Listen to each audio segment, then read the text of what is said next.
Ваш инструктор Денис Никулин будет чуть позже. А я сейчас пока скажу несколько слов об этом фильме. Этот фильм называется «Против лома нет приема». Честно говоря, я не понимаю ажиотажа, вызываемого этой поговоркой. Потому что не понимаю, чем уж так лом отличается от обычной палки. Разве что тем, что он длинный, тяжелый, и им гораздо труднее управлять.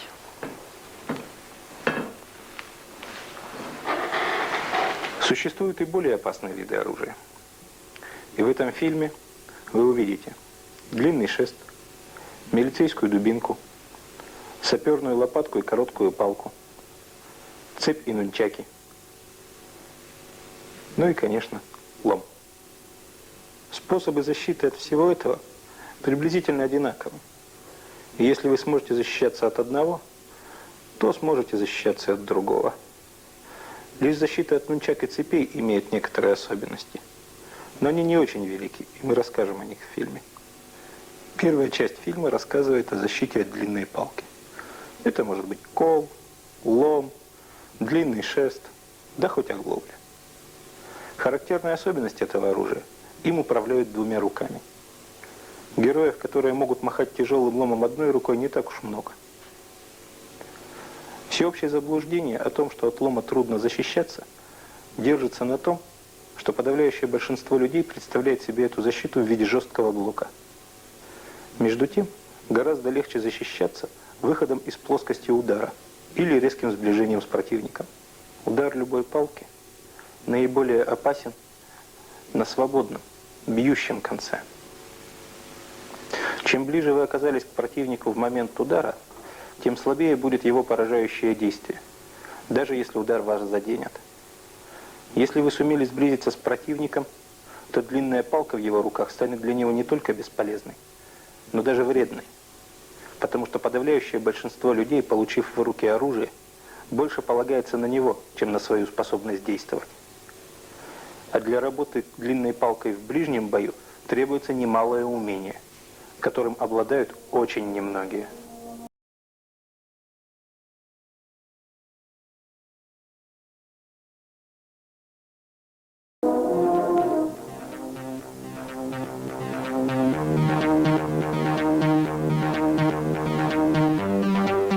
Удар палкой сверху применяется чаще всего, но от него довольно легко уйти простым движением в сторону.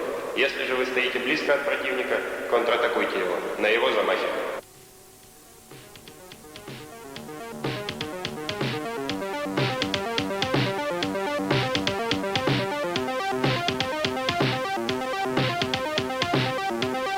Вариант защиты по принципу домик.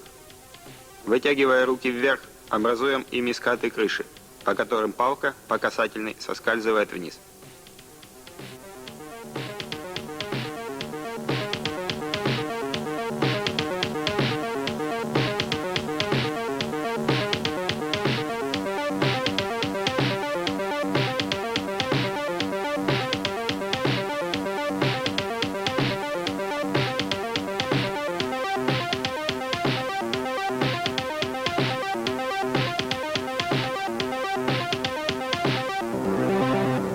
Принимаем палку руками под прямым углом.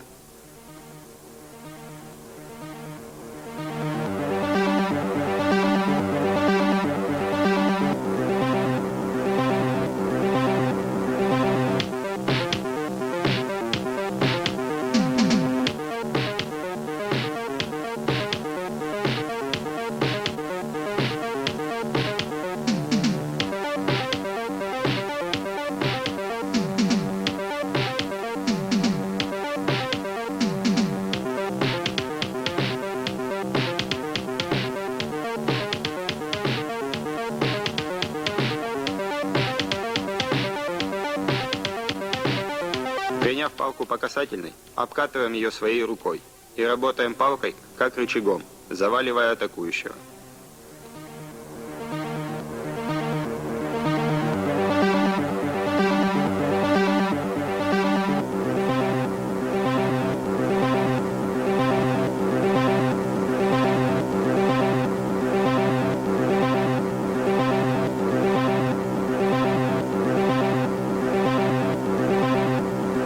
внимание на приседания в момент работы и отшаг, помогающий завалить противника.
В момент замаха сближаемся с противником и управляем концом палки, приподнимая его вверх.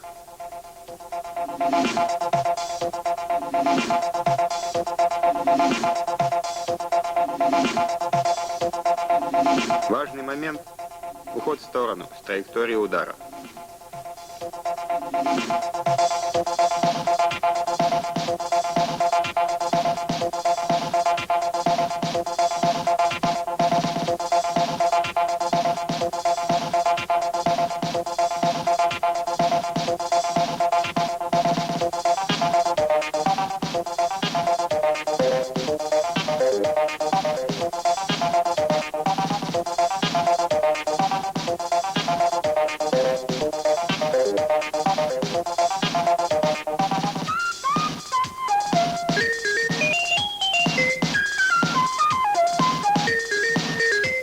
На замахе противника сближаемся с ним и, захватив ближайшую руку, приседаем, направляя противника по дуге вниз.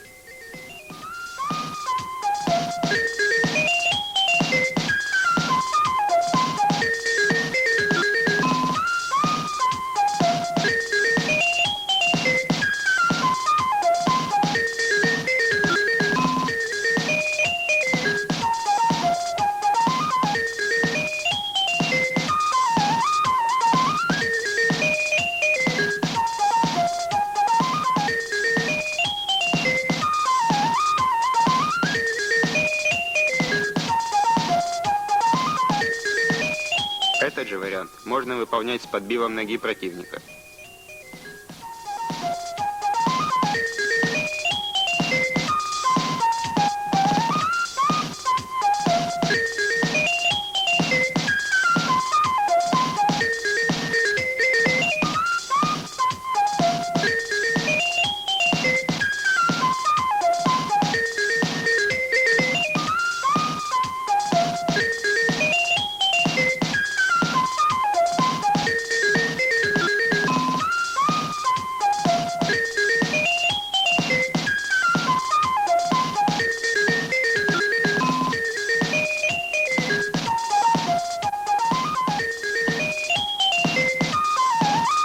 Пропустив палку по касательной на приседании и развороте корпуса, наносим противнику удар в шею.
В момент атаки выбрасываем вперед руки, защищаясь от палки, и, встретив ее, пропускаем над собой, с дальнейшим переводом на противника.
В данном варианте, пропустив палку над собой, наносим противнику удар локтем в голову.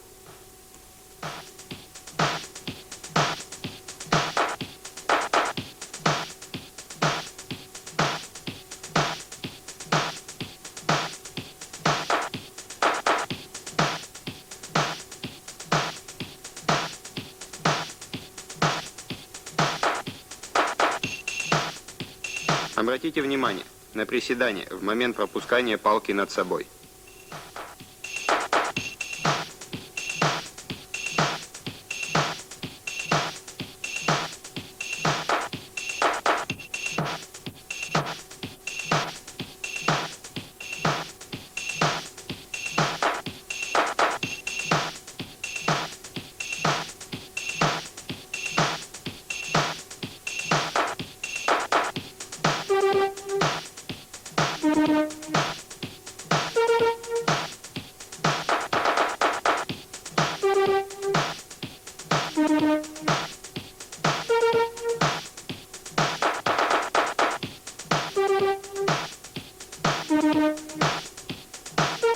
Сближаясь с атакующим, захватываем ближайший конец лома и прижимаем его к телу противника.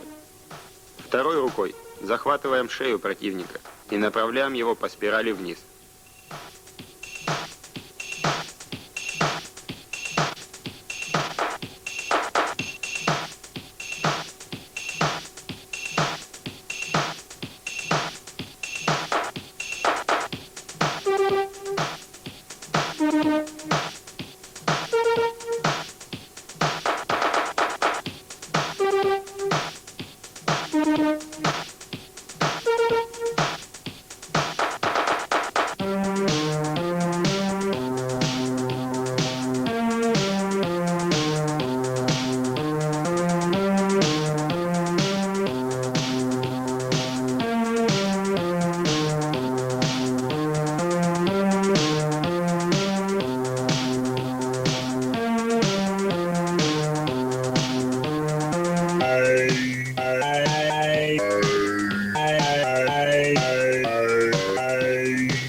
В этом варианте также прижимаем ближайший конец лома к телу противника и наносим ему удар основанием ладони в челюсть.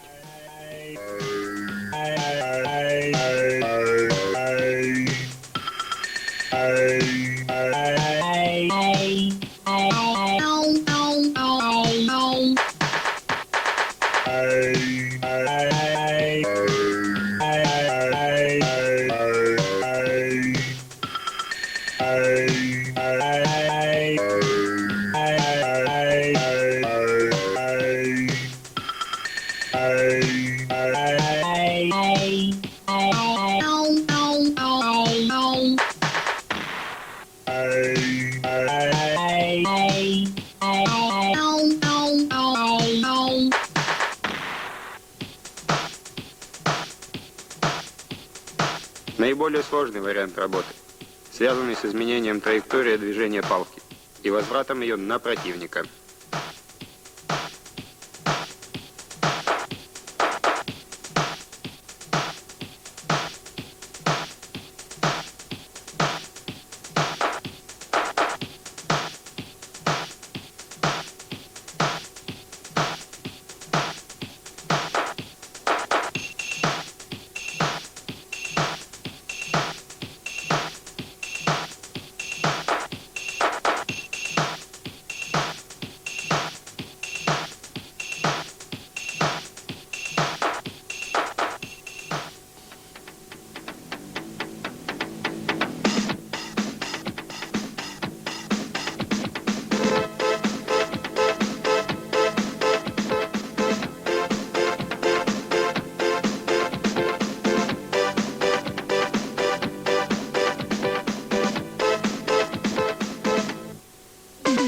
Из всех ударов длинной палкой горизонтальный опаснее всего.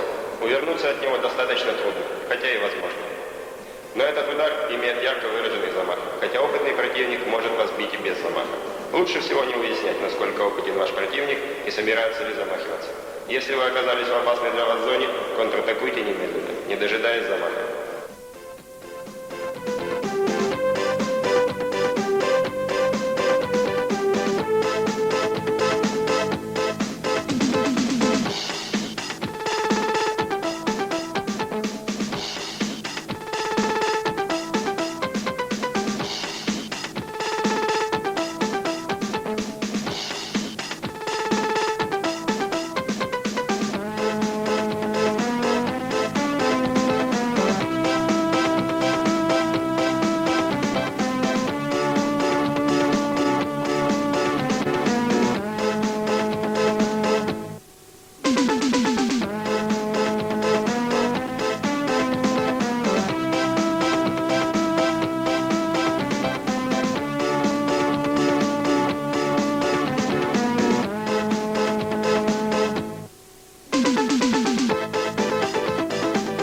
Выбрасывая руку в сторону, встречаем палку по касательной, убирая голову вниз.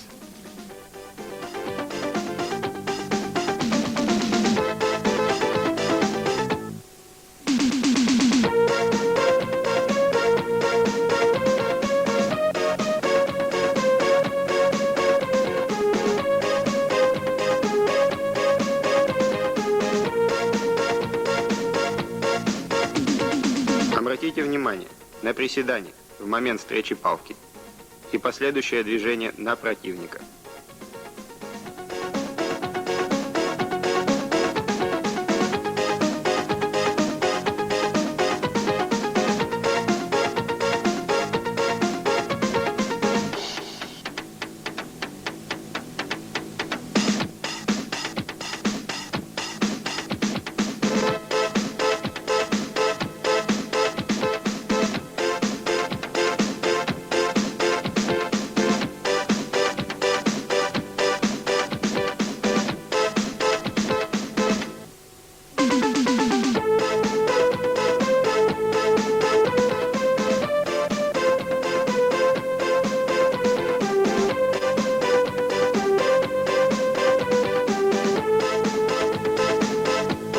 Выбрасывая в сторону палки руку, приседаем, пропуская оружие над собой. И сразу же переходим на удар в челюсть локтем.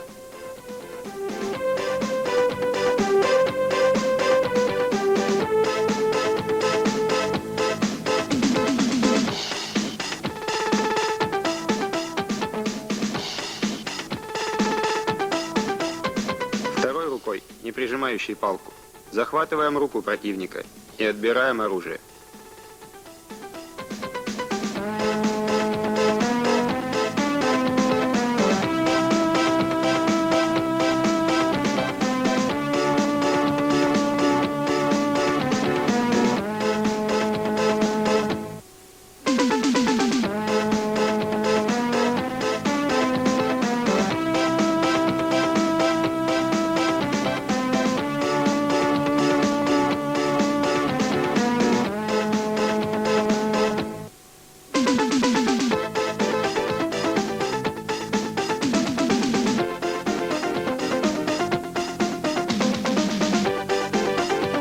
Сближаясь с противником, заходим в мертвую зону удара и, захватив палку, скручиваемся корпусом, одновременно делая подножку.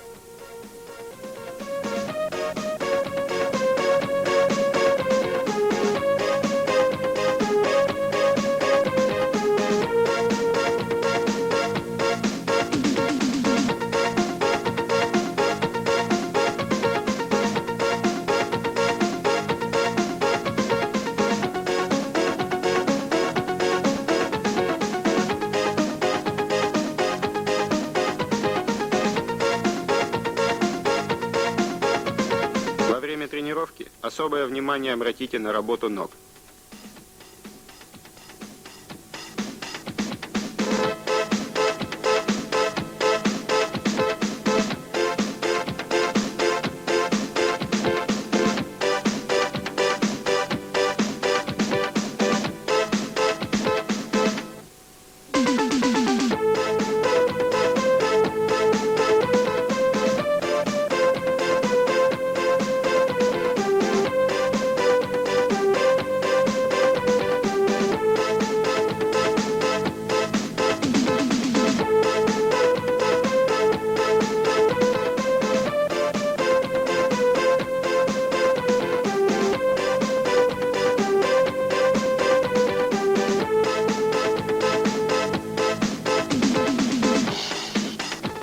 Пропустив палку над собой, сразу же атакуем противника рукой в пах и, вставая, наносим удар ногой.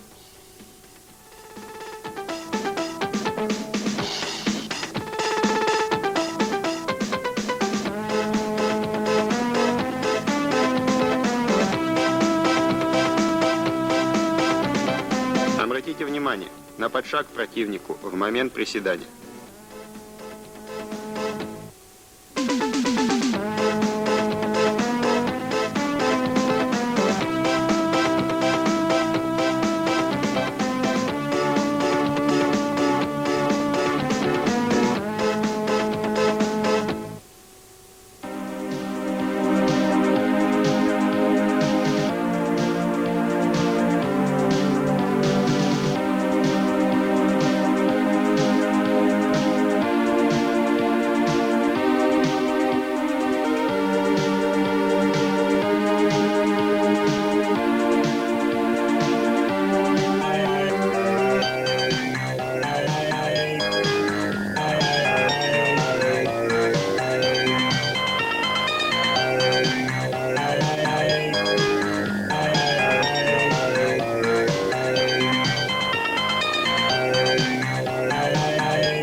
Захватив палку в мертвой зоне удара, приседаем, направляя противника по спирали вниз.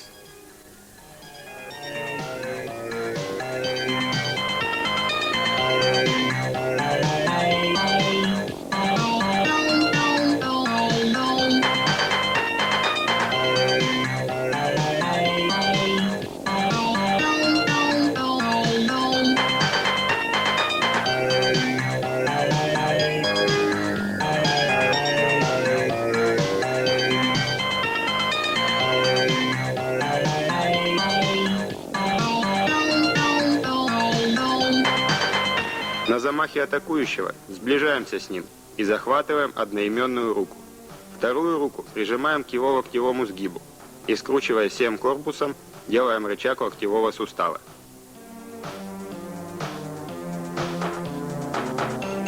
Важный момент – сближение с противником на его замахе.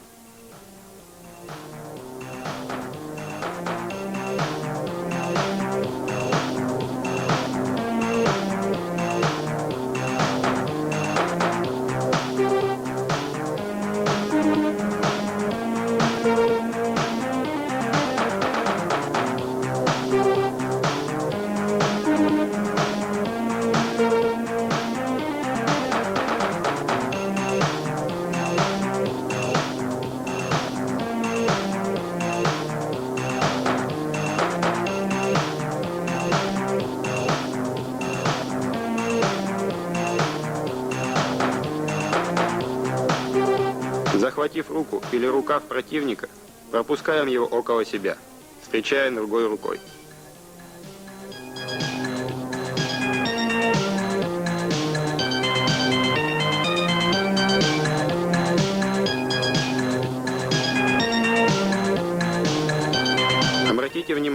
на подшаг и движение за спину противника.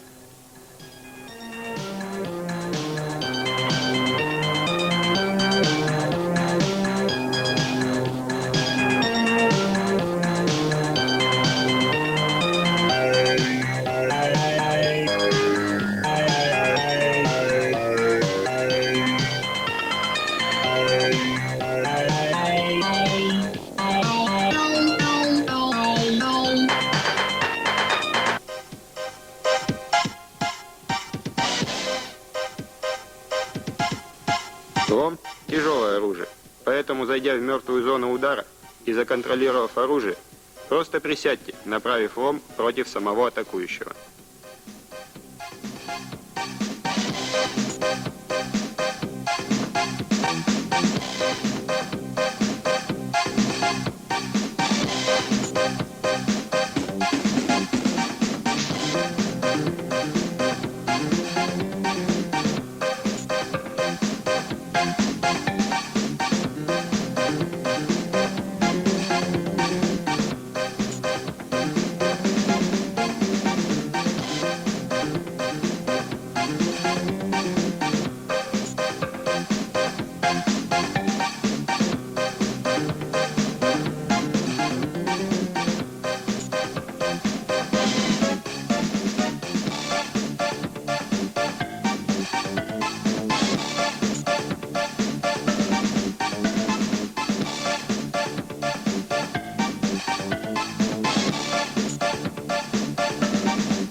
Похожий на предыдущий вариант работы.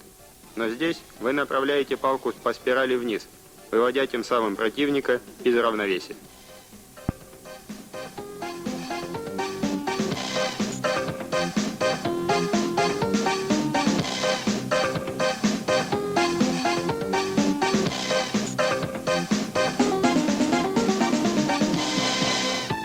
Направляем палку по спирали вниз, не наклоном корпуса или силой рук, а за счет приседания, используя вес своего тела.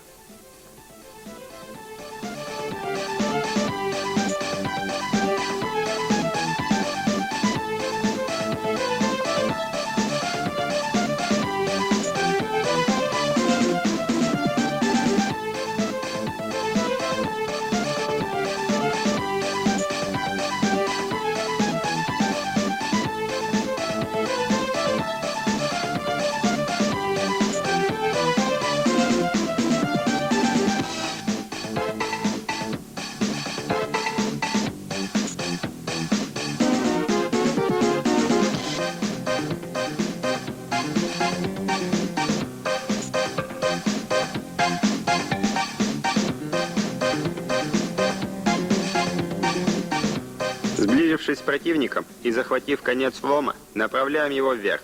Второй конец лома при этом упирается в землю.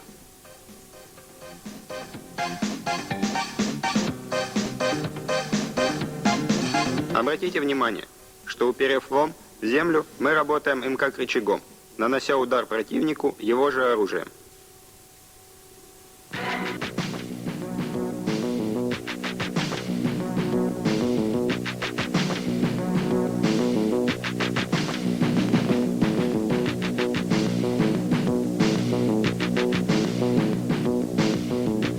От штыкового удара легко уйти в сторону, а при толчковом сближаться с противником, поскольку длина палки в этом случае не используется.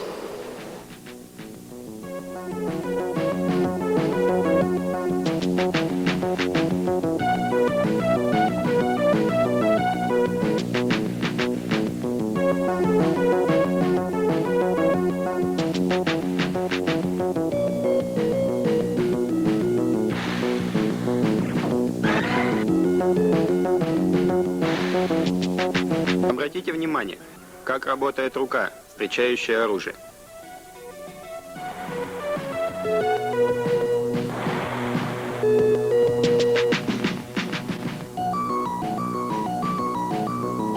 Важный момент в слаженной работе рук и ног в момент ухода с линии удара.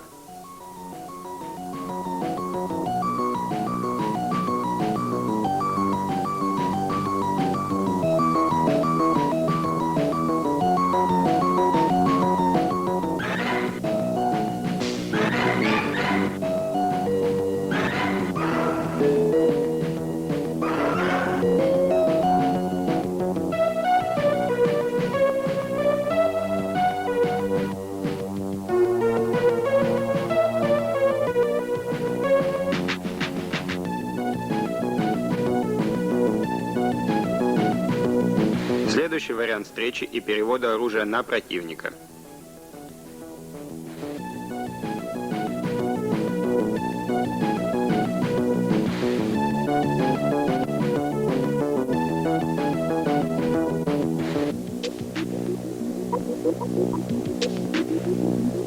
Работайте на тренировках супер медленно, чтобы довести свою технику до рефлекторного уровня.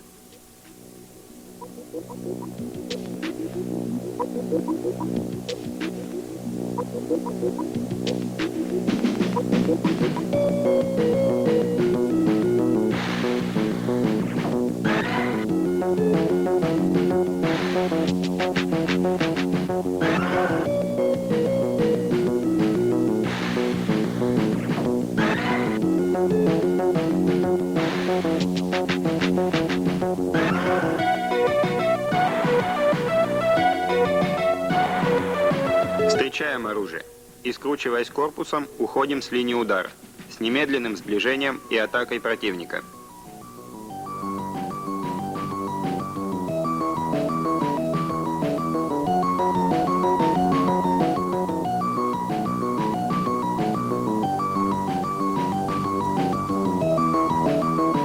Обратите внимание на встречу оружия и завладение им.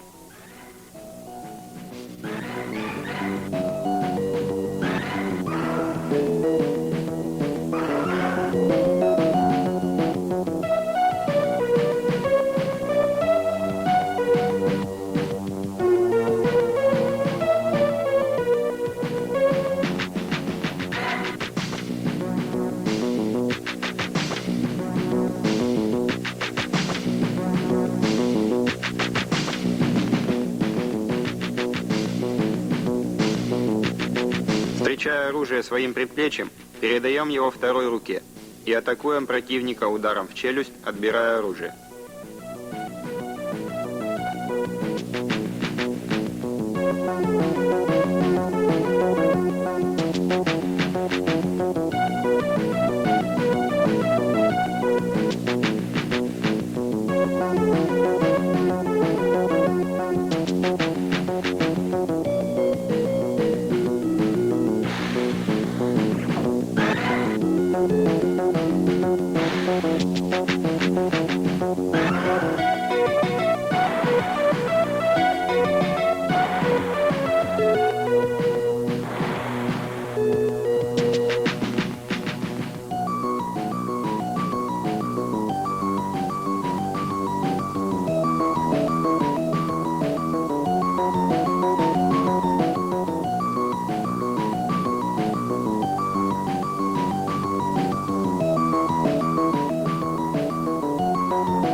Встретив и пропустив оружие на развороте корпуса одной рукой, второй наносим противнику удар основанием ладони в подбородок.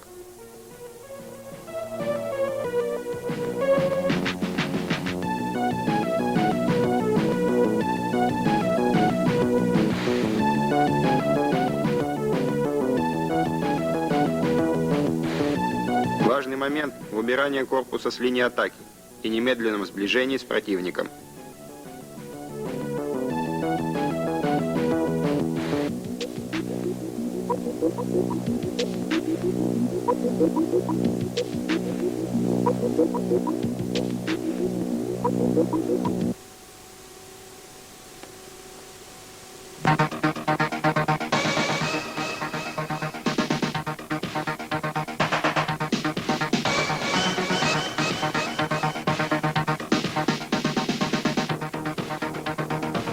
Вариант работы, когда противник нападает на вас с длинным оружием.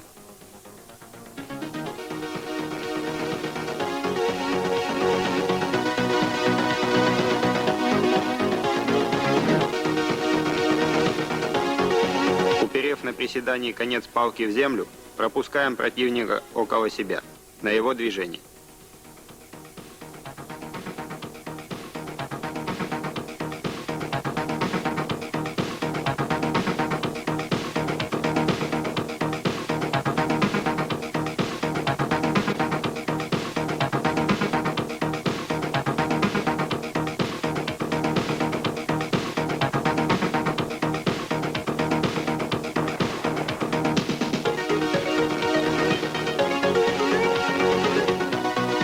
выбросив вперед руки и законтролировав палку, приседаем, выбивая оружие при помощи веса своего тела.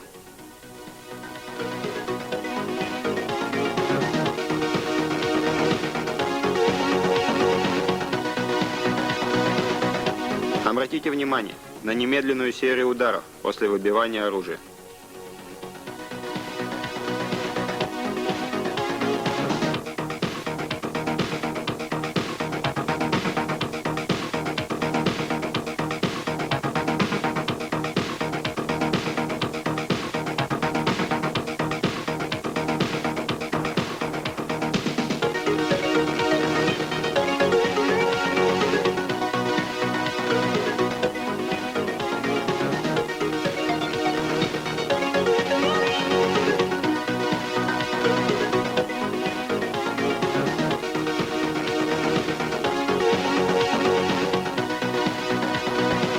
В этом варианте работы следует приседать под оружие, а не просто перебрасывать его через голову.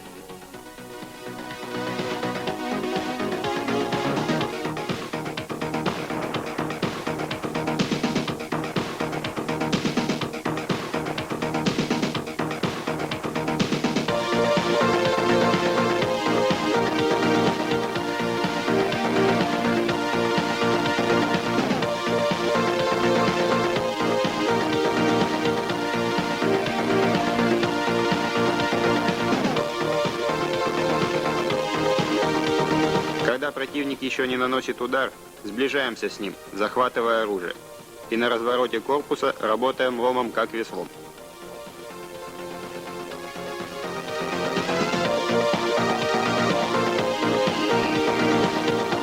Важный момент.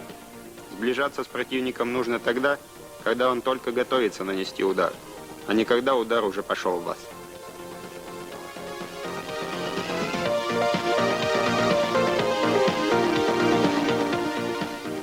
Поговорка, вынесенная в название фильма, звучит достаточно угрожающе. Но на самом деле длинный и тяжелый лом гораздо менее опасен, чем, скажем, монтировка, обрезок водопроводной трубы или арматурный прут.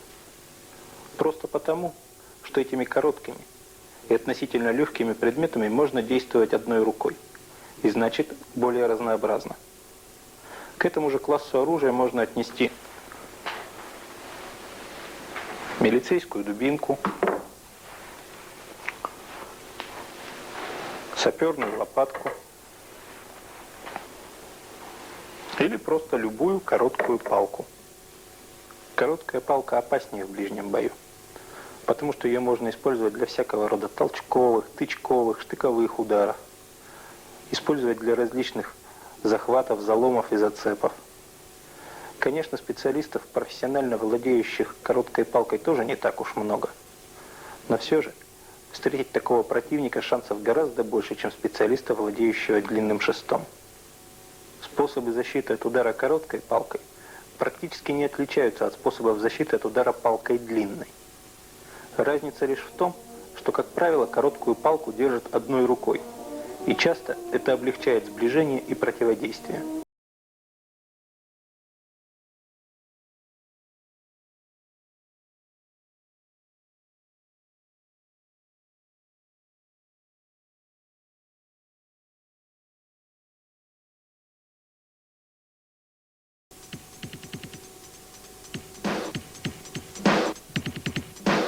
При короткой палке лучше всего работать на руки противника, чем на руку, что мы делаем при палке длинной.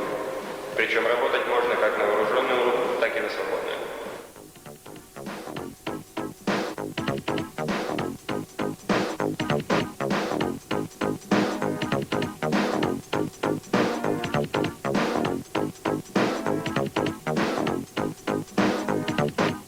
Вариант работы на вооруженную руку.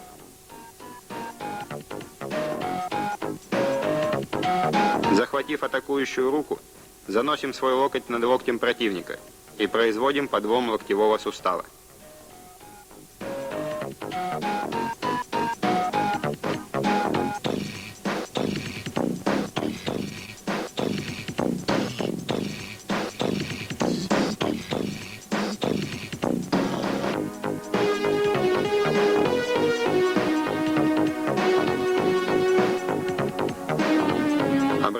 внимание на выброс рук, на захват атакующей руки и уход с линии удара в сторону.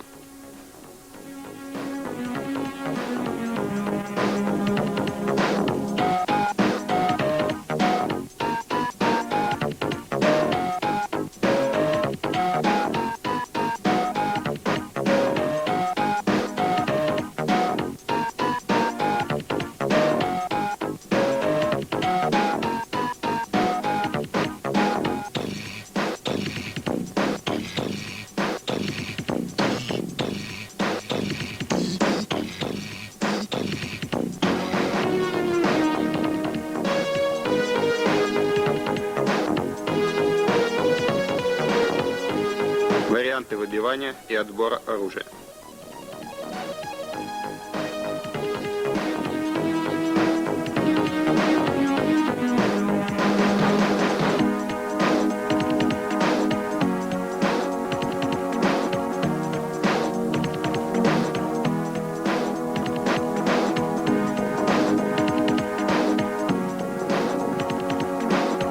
Выбрасывая руку и уходя с линии атаки, продолжаем движение противника, закручивая его с применением вертушки.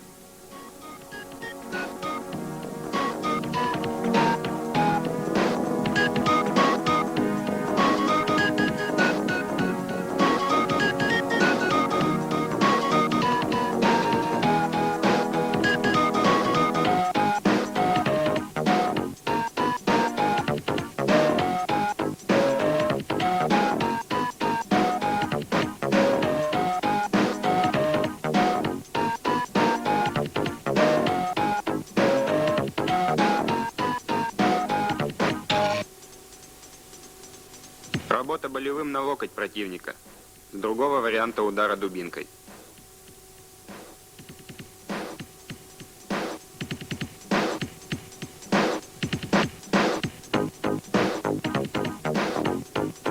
Важным моментом здесь является сближение с противником на его замахе и продолжение его движения на развороте вашего корпуса.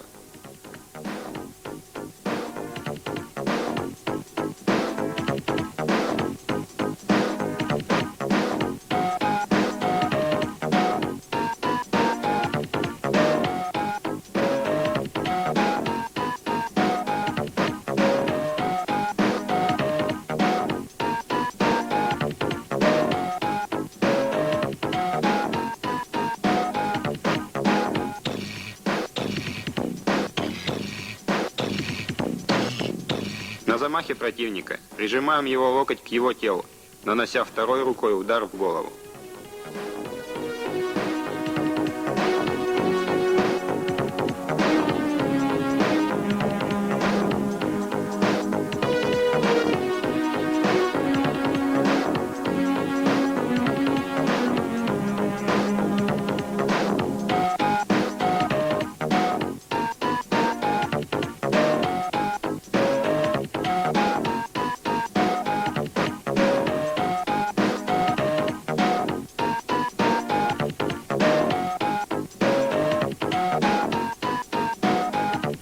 Контролируя локоть противника, ломаем траекторию его удара.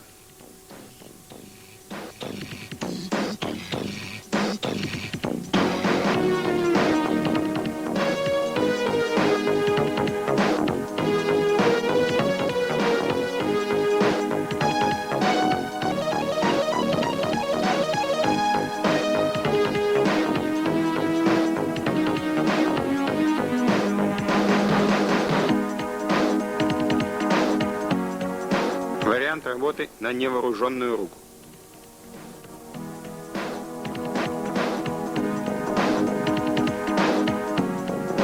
Сближаясь с противником, захватываем его руку, притягивая к себе.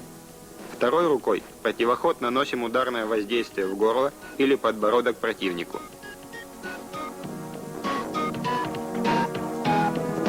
Обратите внимание на движение во фланг противнику на сближении с ним.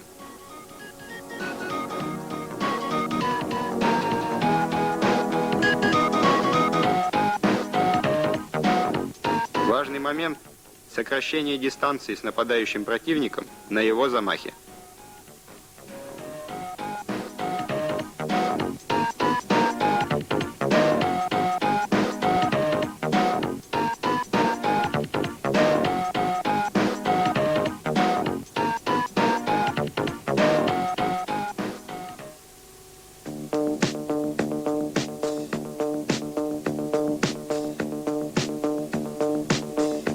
дубинка, лом или саперная лопатка ничем в сущности не отличаются друг от друга.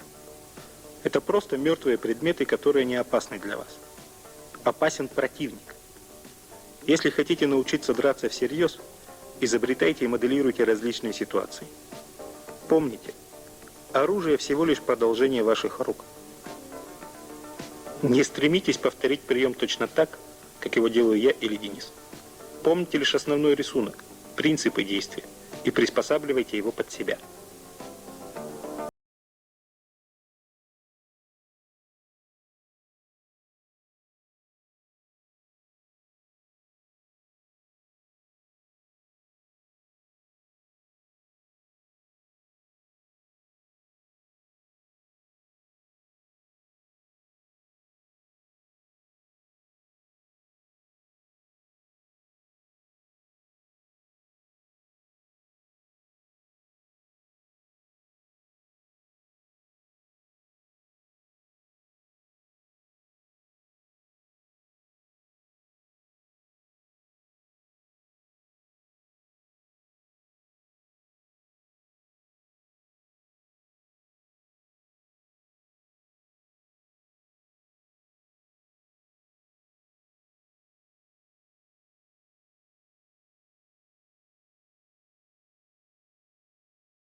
Большинство людей считает, что гибкое оружие, нунчаки или цепь, гораздо опаснее жесткого. Как-то при этом забывается, что гибкое оружие требует долгих тренировок и великолепного, изощренного умения управлять им. Люди, посвятившие себя таким тренировкам, не ходят проверять свое умение на улицу.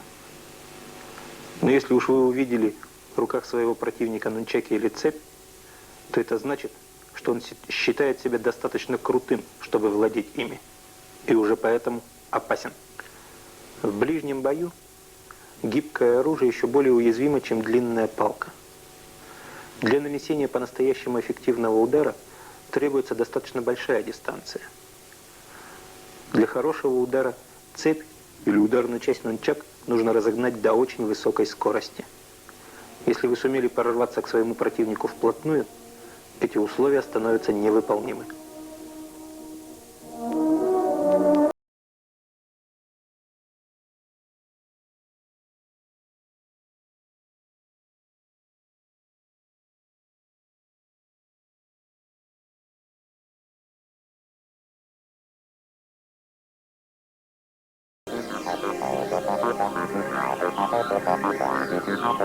При работе против гибкого оружия важно помнить, что управлять им гораздо труднее, чем жесткой палкой.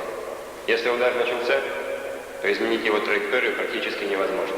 Поэтому у гибкого оружия существует достаточно много мертвых зон, которые можно использовать для сближения с противником. Сложное вращение нунчак эффектно выглядит в кино, но боевого значения практически не имеет. Они пригодны для того, чтобы отпугивать противника. Гораздо опаснее прямолинейный концентрированный удар, выполненный из статичного положения.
Денис, сказав, что техники работы против гибкого оружия очень сложны, несколько преувеличил. Сложны его личные техники. Можно работать и проще, больше полагаясь на силовой контроль над противником, чем на ловкость и точность. Именно это вы сейчас видите. Конечно, эти варианты менее надежны, но если вы сумели сломать движение противника в самом начале, то случайно пропущенный удар не принесет вам большого вреда.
Жаль, что наш фильм заканчивается.